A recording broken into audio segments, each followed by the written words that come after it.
നമ്മൾ ഇന്ന് പറയുന്നത് അനീമിയ എന്ന രോഗത്തെക്കുറിച്ചാണ്. അനീമിയ എന്ന രോഗം, അതിൻ്റെ രോഗലക്ഷണങ്ങൾ, കോംപ്ലിക്കേഷൻസ്, ട്രീറ്റ്മെൻറ്റുകൾ, ഡിറ്റക്ഷൻസ്, ഏർലി ഡിറ്റക്ഷൻസ് എല്ലാം നമ്മൾ ഇന്ന് സംസാരിക്കുമ്പോൾ ഈ ചർച്ചയിൽ നമ്മളോടൊപ്പം പങ്കെടുക്കുന്നത് കൊല്ലം ചങ്കേഴ്സ് ഹോസ്പിറ്റലിലെ സീനിയർ ഗൈനക്കോളജിസ്റ്റായ ഡോക്ടർ തങ്കമണിയാണ്. മാഡത്തെ നമുക്ക് ഈ വേദിയിലേക്ക് സ്വാഗതം ചെയ്യാം.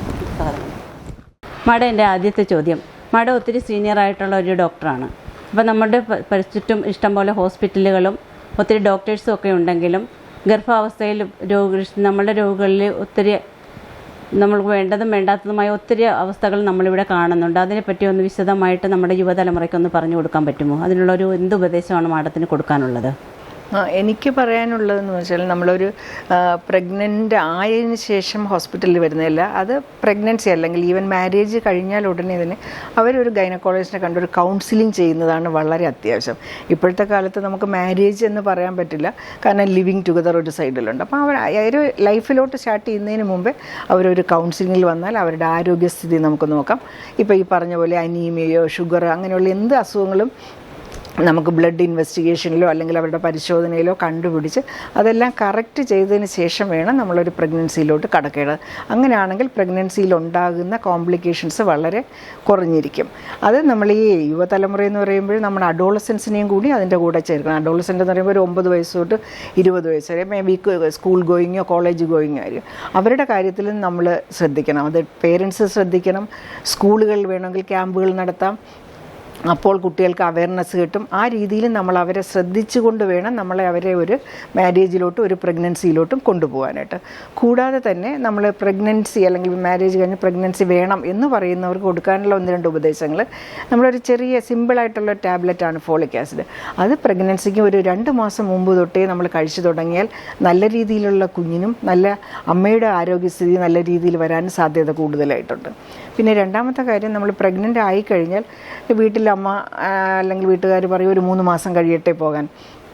ആ ഒരു ചിന്ത തെറ്റാണ്. നമ്മൾ പ്രഗ്നൻ്റ് ആയാൽ ആസ് ഏർലി ആസ് പോസിബിൾ എത്രയും നേരത്തെ നമ്മൾ ഒരു ഗൈനക്കോളജിസ്റ്റിനെ സമീപിക്കണം. എന്നാൽ മാത്രമേ അവർക്ക് എന്തെങ്കിലും രോഗങ്ങളുണ്ടെങ്കിൽ അത് കണ്ടുപിടിച്ച് കറക്റ്റ് ചെയ്യാൻ പറ്റും. പല രോഗങ്ങളും നമ്മൾ ബ്ലഡ് ടെസ്റ്റുകൾ ചെയ്ത് അതിൽ നിന്ന് കണ്ടുപിടിച്ച് കറക്റ്റ് ചെയ്യും.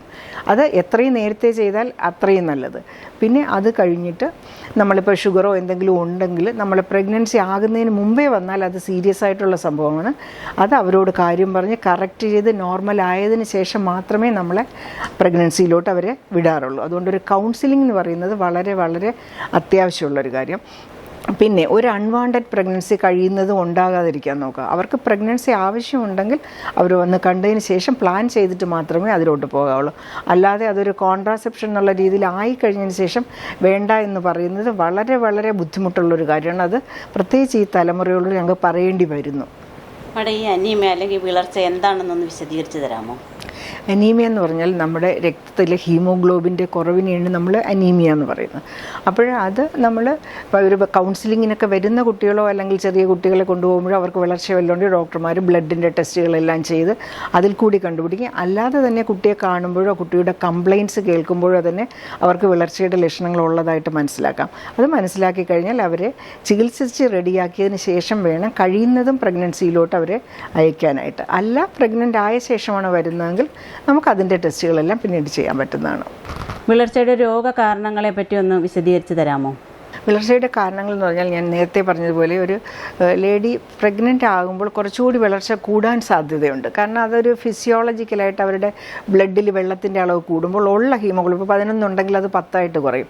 അപ്പോൾ അങ്ങനെയുള്ളതുകൊണ്ട് എപ്പോഴും അവരെ വെൽ പ്രിപ്പയർഡായിട്ട് ഹീമോഗ്ലോബിൻ ലെവലെല്ലാം നോർമൽ ആയതിനു ശേഷം പ്രഗ്നൻസിയിലോട്ട് വിടുന്നതാണ് ഏറ്റവും നല്ല കാര്യം എന്ന് പറയുന്നത്.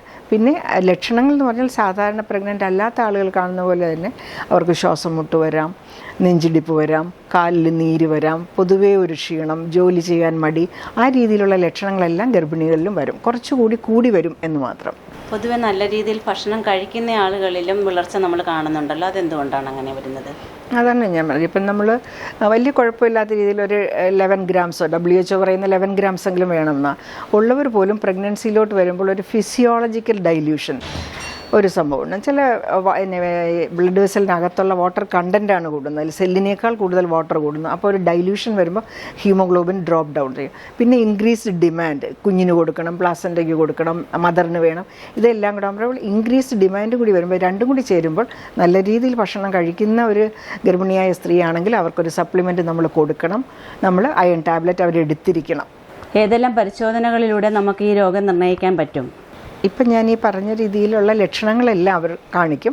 പിന്നെ അല്ലാതെ ടെസ്റ്റുകൾ മുഖാന്തരം നമ്മളിപ്പോൾ ബ്ലഡിൻ്റെ ടെസ്റ്റ്, ഒരു കംപ്ലീറ്റ് ബ്ലഡ് കൗണ്ട് നോക്കും. അപ്പോൾ അതിനകത്താണ് ഈ ഹീമോഗ്ലോബിൻ നമ്മൾ നോക്കുന്നത്. ഹീമോഗ്ലോബിൻ പിന്നെ കുറേ ഇൻഡിസസ് ഉണ്ട്. അതിൽ നമ്മൾ മീൻ കോർപ്പസ്കുലാർ വോളിയം, അതിൻ്റെ ഹീമോഗ്ലോബിൻ, അതെല്ലാം വളരെ പ്രധാനപ്പെട്ടാണ്. അതോടൊപ്പം തന്നെ പെരിഫറൽ സ്മിയർ എന്ന് പറഞ്ഞൊരു ടെസ്റ്റും കൂടിയുണ്ട്. അതും കൂടി ചെയ്യുമ്പോൾ അതിൻ്റെ പ്രാധാന്യം എന്ന് വെച്ചാൽ നമുക്ക് ഏത് ടൈപ്പ് അനീമിയ തന്നെ പല ടൈപ്പ് ഉണ്ട്. ഒന്ന് വെച്ചാൽ iron deficiency, folic acid, B12, അങ്ങനെ ഓരോന്നിൻ്റെ ഡെഫിഷ്യൻസി അനുസരിച്ച് പല രൂപങ്ങളായിരിക്കും. അതെല്ലാം പെരിഫറൽ സ്മിയറിൽ നമുക്കറിയാൻ പറ്റും. അപ്പോൾ നമുക്ക് ഇങ്ങനെയുള്ള ടെസ്റ്റുകൾ ചെയ്യുമ്പോൾ നമുക്കതിൻ്റെ കോസസ് അറിയണം, നമുക്കത് ഏത് ടൈപ്പ് എന്നറിയാം, എത്ര ഡിഗ്രി, മൈൽഡാണോ, സിവിയറാണോ, മോഡറേറ്റ് ആണോ, അത് ഹീമോഗ്ലോബിൻ്റെ ലെവൽ വെച്ചറിയാം. നമ്മൾ അതിന് വേണ്ടി പല ടെസ്റ്റുകളും നമുക്ക് ചെയ്യാം. കാരണം ഈ കാരണങ്ങൾ വരുമ്പോൾ തന്നെ നമുക്ക് ചിലപ്പോൾ റെക്കറൻ്റ് ആയിട്ട് ഇൻഫെക്ഷൻസ്, യൂറിനറി ഇൻഫെക്ഷനോ ഒക്കെ വരുമ്പോൾ സിംറ്റമാറ്റിക് ബാക്ടീരിയ എന്നൊക്കെ പറയാം. അത് നമ്മൾ അറിയില്ല, യൂറിൻ നോക്കിയാലേ അറിയാൻ പറ്റുള്ളൂ. അങ്ങനെയുള്ള ഇൻഫെക്ഷൻസ് വല്ലതും ഉണ്ടെങ്കിൽ അതെല്ലാം ഇതിൻ്റെ കാരണങ്ങളായിട്ട് വരുന്നുണ്ട്. അതുപോലെ തന്നെ ഹൂക്കോം ഇൻഫെസ്റ്റേഷൻ നമ്മുടെ നാട്ടിൽ സാധാരണയുള്ളതാണ്. അത് കാരണവും വിളർച്ച വരാം. അപ്പോൾ ആ കാരണങ്ങൾ എന്താണെന്ന് അറിഞ്ഞ് വേണം നമ്മൾ ചികിത്സയിലോട്ട് പോകേണ്ടത്. നമുക്ക് എന്തെല്ലാം ചികിത്സകളാണ് ഇന്ന് അവൈലബിൾ ആയിട്ടുള്ളതെന്ന് പറഞ്ഞു തന്നാൽ ഉപകാരമായിരിക്കും. നമ്മളിപ്പം പേഷ്യൻറ്റിനോട് ചികിത്സ എന്നുള്ള രീതിയിൽ പറയുമ്പോൾ നമ്മൾ ഡയറ്റ് ഒരു വളരെ പ്രധാനപ്പെട്ട കാര്യമാണ്. ഡയറ്റ് എന്ന് പറഞ്ഞാൽ നമ്മുടെ നാട്ടിൽ കൂടുതലും കാർബോഹൈഡ്രേറ്റ്, ചോറ് കൂടുതലായിട്ട് കഴിക്കുന്ന ശീലം. അതിൽ നിന്നും വ്യത്യസ്തമായിട്ട് കൂടുതൽ പ്രോട്ടീൻസ് കഴിക്കാൻ നോക്കുക. പിന്നെ ഫ്രൂട്ട്സ്, വെജിറ്റബിൾസ് എല്ലാം ആനുപാതികമായിട്ട് നമ്മളത് കഴിക്കണം. കഴിച്ചാൽ മാത്രമേ ഒരു ഹീമോഗ്ലോബിൻ എന്ന് പറഞ്ഞാൽ ഹീം പ്ലസ് ഗ്ലോബിൻ, ആ ഗ്ലോബിൻ എന്ന് പറഞ്ഞാൽ തന്നെ പ്രോട്ടീനാണ്. അപ്പം ഹൈ പ്രോട്ടീൻ ഡയറ്റ് എടുക്കണം. പിന്നെ വെറും അയൺ മാത്രമാണ്, അതിൻ്റെ കൂടെ നമുക്ക് folic acid, vitamin B12, vitamin C ഇതെല്ലാം ചെല്ലണം. അപ്പം എല്ലാ രീതിയിലും എല്ലാ പോഷകാംശങ്ങളും അടങ്ങിയ ഡയറ്റ് നമ്മൾ അവരോട് പ്രിസ്ക്രൈബ് ചെയ്യണം.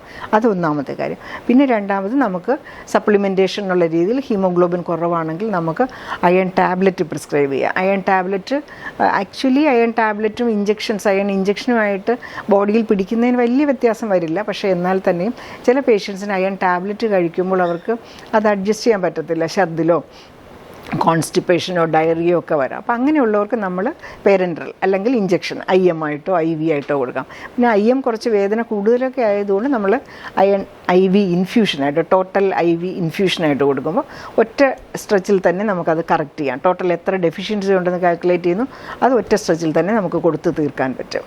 അത് പ്രഗ്നൻറ്റ് പീരീഡിൽ നമുക്ക് ചെയ്യാൻ പറ്റും. പിന്നെ ബ്ലഡ് അങ്ങനെ എന്തെങ്കിലും കൊടുക്കുന്നതുകൊണ്ട് ബ്ലഡ് കൊടുക്കുന്നതെന്ന് വെച്ചാൽ അത്യാവശ്യം എന്ന് വെച്ചാൽ നമുക്കിനി ഡെലിവറിക്ക് വേണ്ടി അധിക കാലം ഇല്ല, അല്ലെങ്കിൽ ഒരു 36 ആഴ്ച ആയിപ്പോയി, ആ സമയത്ത് പിന്നെ നമുക്ക് ബ്ലഡ് ടാബ്ലറ്റ് കൊടുത്തോ ഇഞ്ചക്ഷൻ കൊടുത്തോ കറക്റ്റ് ചെയ്യാനുള്ള സമയമില്ലാത്തപ്പോൾ നമ്മൾ ബ്ലഡ് ട്രാൻസ്ഫ്യൂഷൻ കൊടുക്കും. അല്ലാതെ പിന്നെ ഈ ഡെലിവറി സമയത്ത് കൂടുതലായിട്ടുണ്ടെങ്കിലോ PPH എന്ന് പറയും, പോസ്റ്റ്പാർട്ടം ഹെമറേജ്, അങ്ങനെയൊക്കെയുള്ള ടൈമിൽ നമുക്ക് ബ്ലഡ് കൊടുക്കാം. അനീമിയയുടെ കറക്ഷന് വേണ്ടി കൊടുക്കുമ്പോൾ നമ്മൾ കഴിയുന്നത് 36 ആഴ്ചയായിപ്പോയി, പിന്നെ നമുക്ക് ടൈമില്ല, ആ ടൈമിലേ കൊടുക്കുകയുള്ളൂ. അതിനുള്ളൊരു പ്രയോജനം എന്ന് വെച്ചാൽ 2-3 ദിവസത്തിനകം തന്നെ ഹീമോഗ്ലോബിൻ പിക്കപ്പ് ചെയ്യുകയും ചെയ്യും. ഓക്സിജൻ ക്യാരിയിങ് കപ്പാസിറ്റി അവർക്ക് ആ ഒരു നല്ല ബേബിക്കൊരു നല്ലത് കിട്ടും. അതുകൊണ്ട് അത് ആ ടൈമിൽ മാത്രമേ നമ്മൾ ബ്ലഡ് കൊടുക്കാറുള്ളൂ. ഈ അമ്മയിലുണ്ടാകുന്ന വിളർച്ച ഗർഭസ്ഥ ശിശുവിനെ ഏത് രീതിയിൽ ബാധിക്കും എന്നും കൂടി ഒന്ന് പറഞ്ഞു തരാമോ? നമ്മൾ ഈ വിളർച്ച എന്ന് പറയുന്നത് ഇപ്പം നമ്മൾ ഷുഗർ എന്ന് പറയുന്ന പോലെയല്ല. ഷുഗർ എന്ന് പറയുന്നത് കൂടുതലും കുഞ്ഞിനെയാണ് ബാധിക്കുന്നത്. പക്ഷേ വിളർച്ച എന്ന് പറയുന്നത് കൂടുതലും അമ്മയെ ബാധിക്കുന്നത്. അമ്മയെന്ന് പറഞ്ഞാൽ അമ്മയുടെ അസുഖങ്ങൾ, ശ്വാസം മുട്ട്, നീര്, അങ്ങനെയുള്ള കാര്യങ്ങൾ, പിന്നെ ഗർഭിണി ആയിരിക്കുന്ന സമയത്തുള്ള പ്രശ്നങ്ങൾ, അത് കഴിഞ്ഞ് ഡെലിവറിക്ക് ശേഷമുള്ളത്. പക്ഷേ കുഞ്ഞിനെ വലുതായിട്ട് അങ്ങനെ ബാധിക്കാറില്ല. അവരെപ്പോഴും കുഞ്ഞിനെ പറയും നമ്മളൊരു പാരസൈറ്റ് എന്നാണ്. അമ്മയിൽ എന്തുണ്ടെങ്കിലും ഷുഗർ ഉണ്ടെങ്കിൽ വലിക്കും, അയൺ ഉണ്ടെങ്കിൽ വലിക്കും, എല്ലാം എടുക്കുന്ന കൂട്ടത്. ഒരിക്കൽ അവൻ പുറത്തു വന്നാൽ അമ്മയിൽ നിന്ന് ആ കോഡ് കട്ട് ചെയ്ത് മാറുമ്പോഴാണ് ആ ഇഫക്ട്സ് എല്ലാം വരുന്നത്. അപ്പോൾ ആ സമയത്ത് വേണമെങ്കിൽ കുഞ്ഞിന് അനീമിയ വരാൻ സാധ്യതയുണ്ട്. നമ്മളത് ശ്രദ്ധിക്കണം. ആവശ്യമുണ്ടെങ്കിൽ സപ്ലിമെൻറ്റേഷൻ വേണം. നമ്മൾ അനീമിയ പ്രിവെൻറ്റ് ചെയ്യാൻ വേണ്ടി നമുക്ക് എന്തൊക്കെ പ്രിക്കോഷൻസ് എടുക്കാം എന്നൊന്ന് വിശദീകരിക്കാമോ? നമ്മളെപ്പോഴും പ്രിവെൻഷൻ ആണല്ലോ, prevention is better than cure. അതുകൊണ്ട് എപ്പോഴും ഒരാളിനെ വെൽ പ്രിപ്പയർഡ് ആയിട്ട് നമ്മൾ പ്രഗ്നൻസിയിലോട്ട് വിടുക. ആ കൗൺസിലിങ്ങിൻ്റെ കാര്യം ഞാൻ ഒന്നുകൂടി പറയുന്നു. രണ്ടാമതായിട്ട് പ്രഗ്നൻസിയിൽ നമ്മൾ അവർക്ക് ഡയറ്റിൻ്റെ രീതികളെല്ലാം പറഞ്ഞു കൊടുക്കുക. സപ്ലിമെൻറ്റേഷൻ വേണമെങ്കിൽ സപ്ലിമെൻറ്റേഷൻ കൊടുക്കുക.